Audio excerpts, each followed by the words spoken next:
Investidores, hoje vamos para mais uma análise um pouco diferente, hoje caracterizada Papai Noel. Dessa vez vamos trazer uma análise do Ethereum e quero compartilhar com vocês o que aguardo por ETH nos próximos dias e as próximas faixas que vou estar de olho para possíveis operações.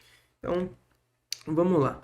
Turma, antes de a gente chegar aqui mais próximo do preço, vamos considerar aqui uma análise de Elliott, tá? Considerando que a gente tem aqui o nosso fundo global do Ether, um fundo que a gente não deve mais retomar para esses níveis, a gente pode estar diante aqui de onda 1, onda 2 e onda 3 no prazo maior.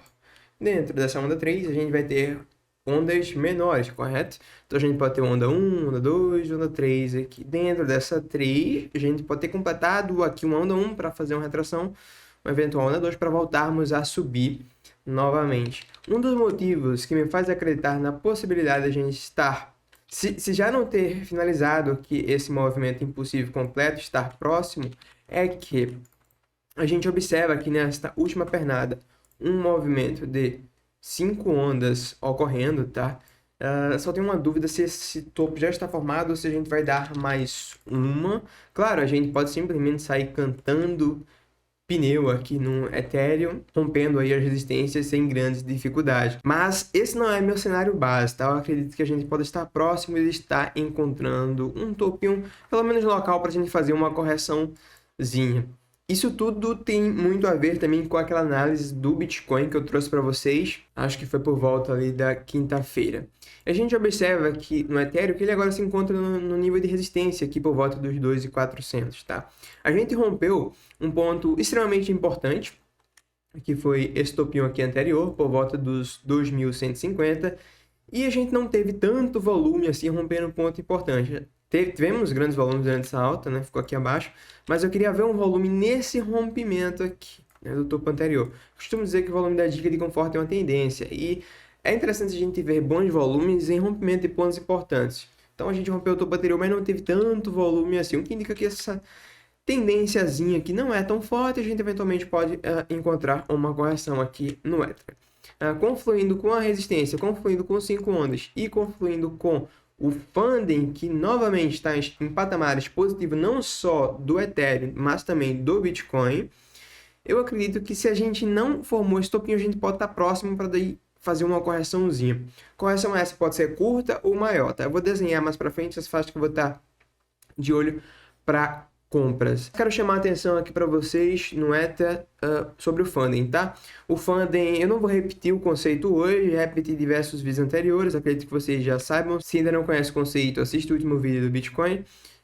Mas a gente vê aqui um funding positivo, ajudando o ETH a formar um topo local, mais curto, né? Novamente, durante toda essa pernada de alta, a gente vê o funding em níveis bem alto aqui, trazendo uma correção para a gente em seguida. Novamente, funding positivo, correção em seguida, e mais uma vez a gente vê o funding em patamares positivos, indicando que a gente pode estar apresentando mais uma correção aí à frente, tá? Lembrando, o funding ele não é um indicador tão preciso, ele pode simplesmente ficar em níveis altos, mas o preço continuar subindo aí por um tempo. Já deu até uma aliviada aqui olhando no curto prazo, tá? Mas isso reforça a ideia que na faixa atual onde a gente está, tanto no Ethereum quanto no Bitcoin e as demais altas também, né, que tem a correlação com esses ativos, é um momento de a gente ter cautela e ir colocando lucro no bolso, em especial nas operações de long que a gente pegou ao longo da semana. Essa foi uma das decisões que a gente tomou aí próximo desse fim de semana, tá? Ali na quinta, sexta-feira, quarta, a gente realizou bastante os longs que a gente vinha posicionado, tá? Para fazer a entrada de novos longs, eu vou guardar bons retestes abaixo, tá? Assim como o Bitcoin, o Ethereum também vem aqui num rangezinho horizontal, tá? Dentro do range, tenham muito cuidado com o ponto de rompimento de LTB. Geralmente, dentro do range, a gente encontra demanda no fundo dele e oferta um terço acima do range, tá? Até ali as faixas de captação de liquidez. Então, os melhores pontos para estar buscando compra aqui dentro do range são nas faixas inferiores.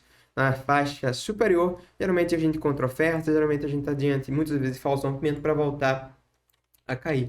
Então, nesse ponto onde a gente está, com o funding voando, eu não vejo uma boa relação risco-retorno para estar abrindo muito longos. Muito pelo contrário, para estar realizando, tá? Shorts vai depender muito da sua estratégia. Eu não estou buscando shorts no momento. Para mim tem que ser um gatilho muito bom para estar pegando shorts, tá? Então, os pontos que eu fico atento aqui para o Ethereum são os seguintes. Primeiro, possível operação day trade, primeiramente nesse faixa aqui dos 2.100, por ali, nível de stop loss abaixo dos fundos. Se o Ether chegar nesse nível, o Bitcoin também deve estar ali no fundo do range, a gente pode estar pegando uma confluenciazinha, tá? Para fazer uma exposição num prazo um pouco maior, eu acredito que seria mais interessante a gente aguardar uma retração desse movimento completo. Pelo menos, o Ethereum, a gente não sabe se vem, tá? Mas, para mim, onde começa a fazer sentido ali para quem não tem ETH pegar nesse nível mais altos, ali por volta dos 2.070 até os 2.000, que é esse nível que a gente mais teve negociação durante essa pernada de alta, e conflui ali com o nosso 0.382 desse movimento, dessa onda impulsiva, tá? No cenário mais bullish, os Soros seguram o Ethereum aqui nessa faixa dos 2, uma vez que ocorre a retração, para a gente voltar a subir. Mas não vamos duvidar de uma correção mais completa aqui do ETH, né? Afinal, se o Bitcoin inventar de corrigir 18%, que a gente já viu ocorrer nos bull markets anteriores, seria muito comum a gente ver o Ethereum fazendo algo parecido, que talvez caindo até mais, né? Já que ele ainda está em tendência de baixa contra o Bitcoin. Então, se o Bitcoin cair 18%, o Ethereum pode cair mais, né? Já que ele está em tendência de baixa ainda contra o Bitcoin. Já a gente vai dar uma passada no Ethereum contra o BTC. Então, o primeiro nível aqui em verde, ali por volta dos 2.100, é o primeiro nível que eu fico de olho para uma possível faixa de entrada em long, com stop mais curto. O segundo ponto aqui, que é 0,3 desse movimento completo, em confluência com ponto de controle, é um ponto que eu acho interessante para quem está totalmente de fora, quer colocar o pezinho no ETH, já é um ponto ali para fazer uma primeira entrada. Como o meu preço médio está bem abaixo ali dos 1.650, eu não tenho interesse em estar fazendo a compra no Ethereum aí nesses níveis. Afinal, eu também já tenho uma quantidade de Ethereum que eu planejei, tá? Eu estou buscando em uma eventual retração no prazo maior, aumentar a exposição em outras altas. Mas esse é o segundo nível que a gente fica de olho aí no Ethereum, e caso a gente continue a queda, a gente pode olhar para esse outro nível aqui do 0,68, 0,5, também a gente observa que teve muita negociação aqui por volta dos 1.800, tá? Então são os próximos níveis que eu vejo como suporte aqui para o Ethereum, e chamo a atenção novamente para esse ponto atual que a gente está. É um nível que, na minha visão, é um pouco complicado, e eu não estaria buscando muitas operações na faixa atual, e sim tá realizando, tá? Então, sobre o Ethereum é isso, um pouco de cautela no momento atual. Agora vamos dar uma olhada aqui no Ethereum contra o Bitcoin. A gente tá numa faixa de suporte interessante aqui no fundo do range, porém, a gente ainda não conseguiu reverter aqui a tendência, né? Eu havia comentado com vocês que fiz algumas trocas de Bitcoin para Ethereum quando a gente fez esse pivô aqui e retraiu. Eu fiz uma compra nessa faixa e outra compra nessa retraçãozinha aqui.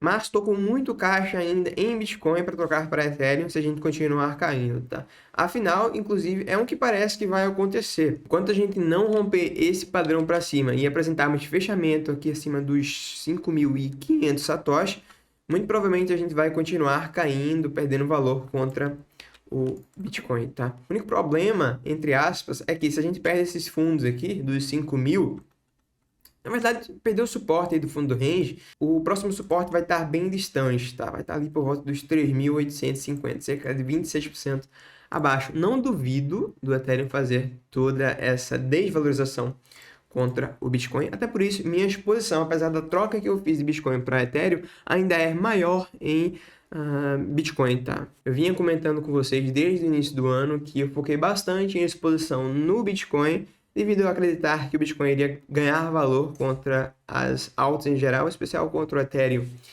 E quando chegou aqui nesse movimento que a gente rompeu para cima, foi quando eu comecei a diversificar um pouco e entrar ali no Ethereum, né? Trocando Bitcoin por Ethereum. Mas acredito que a gente pode continuar aqui caindo ainda. Estaria errado se a gente pivotear aqui acima dos 5.550. Beleza. Então, sobre o Ethereum é isso, e algo que eu queria comentar com vocês aqui é sobre a dominância BTC.D, né? A dominância do Bitcoin. Só uma curiosidade, eu ouvi esse compartilhamento aqui no Twitter, que a dominância formou topo ali antes do halving passado em 2020. Então, pré-halving, a gente encontrou o topo da dominância do Bitcoin. Foi quando o dinheiro começou a ir para as altas, tá? Então, a gente já está aí no período pré-halving. Acredito que a gente pode estar próximo dessa dominância, formar o topo e começar aí o dinheiro para as altcoins, tá? Porém, eu só vejo resistências mais relevantes aqui na dominância. É um ponto que eu estou de olho, ali por volta dos 58%, que é o 0,68 dessa pernada de baixa, é a nossa LTB aqui com a escala logarítmica ativa e é o nível aí de fundos anteriores, tá? Eu acredito que o gráfico da dominância respeita muito bem também a análise técnica. A gente observa que ele respeitou muito bem aqui esse nível como resistência dos 47 formando o topo do range e esse nível aqui dos 40 formando o fundo do range, tá? Então eu estou bastante atento para ficar mais avesso a estar trocando o Bitcoin por altos quando a gente chegar aqui nesse nível dos 59, 58, 60%, né? Caso a gente chegue lá. Mas caso a gente forme aí um topo na dominância no ponto atual e comece a cair, eu quero estar preparado também para surfar a valorização das altas. Beleza? Então, traders investidores, por hoje é isso. Pela sua atenção, meu muito obrigado. Se essa for a sua última vez que está assistindo este canal antes da segunda-feira, Feliz Natal para você e para sua família. Vejo você na próxima análise, no próximo vídeo.